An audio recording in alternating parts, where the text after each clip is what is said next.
Hello everyone, मेरा नाम doctor इरशाद पठान है। मैं कंसल्टेंट कार्डियोलॉजिस्ट हूँ। आज हम बात करेंगे heart failure can be reversed और नॉट। हार्ट का पंपिंग कैपेसिटी नॉर्मल हो सकता है या नहीं हो सकता, ये बहुत इंपॉर्टेंट क्वेश्चन है। हर पेशेंट ने अपने डॉक्टर से ये पूछना ज़रूरी है कि उसका जो पंप कमज़ोर हुआ है, जो उसका इंजन कमज़ोर हुआ है, वो रिवर्स हो सकता है या नहीं हो सकता। क्योंकि दुनिया की सारी एक्टिविटी आपके पंपिंग कैपेसिटी ऑफ हार्ट के ऊपर डिपेंड है। आपकी हार्ट की अगर क्षमता बढ़ती है तो आपके शरीर की क्षमता बढ़ती है, आपके शरीर में ताकत आने की पॉसिबिलिटी काफ़ी हद तक बढ़ जाती है। तो पहले हम समझते हैं कि हार्ट पंप कमज़ोर क्यों हुआ।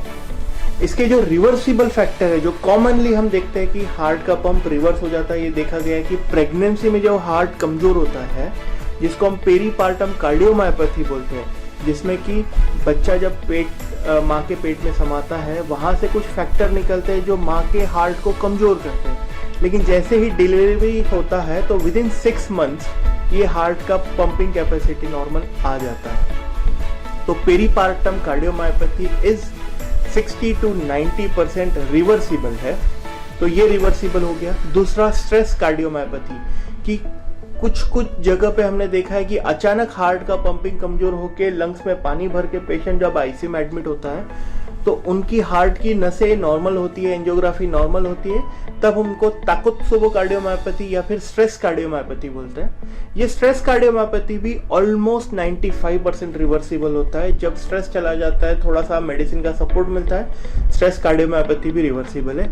तीसरा, जो बच्चों में जो हार्ट फेलियर्स की वजह से होता है कि जैसे पीडीए हो गया, मतलब डक्ट एक शंट होता है हार्ट की बड़ी नसों के बीच में, जिसको हम पीडीए बोलते हैं।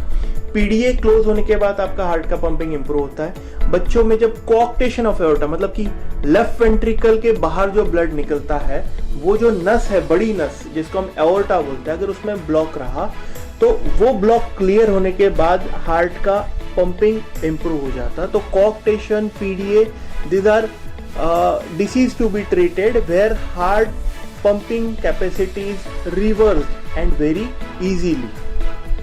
And most important, most common cause is obstructive coronary artery disease, मतलब कि हार्ट की नसों का ब्लॉकेजेस, अगर हार्ट की नसों के ब्लॉकेजेस काफी क्रिटिकल हो, ट्रिपल वेसल डिजीज हो, मतलब कि तीनों नसों में ब्लॉकेजेस हो, तो ये भी रिवर्सिबल है। बिकॉज इस केस में हार्ट एक हाइबरनेटिंग मायोकार्डियम के हिसाब से काम करता है, वो एक हाइबरनेशन में चला जाता है।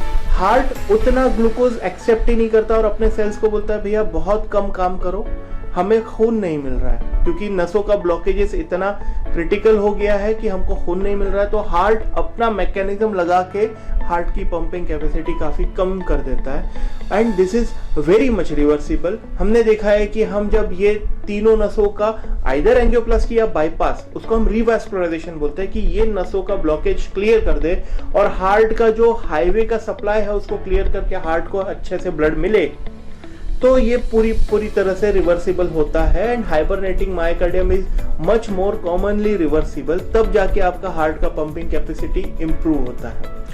तो अगर हमको समझना है कि हमारा हार्ट का पंपिंग कैपेसिटी रिवर्स होता है नहीं होता, आपने अपने डॉक्टर से पूछना चाहिए। रेगुलर ईसीजी हम हर 3 से 6 महीने में करना चाहिए।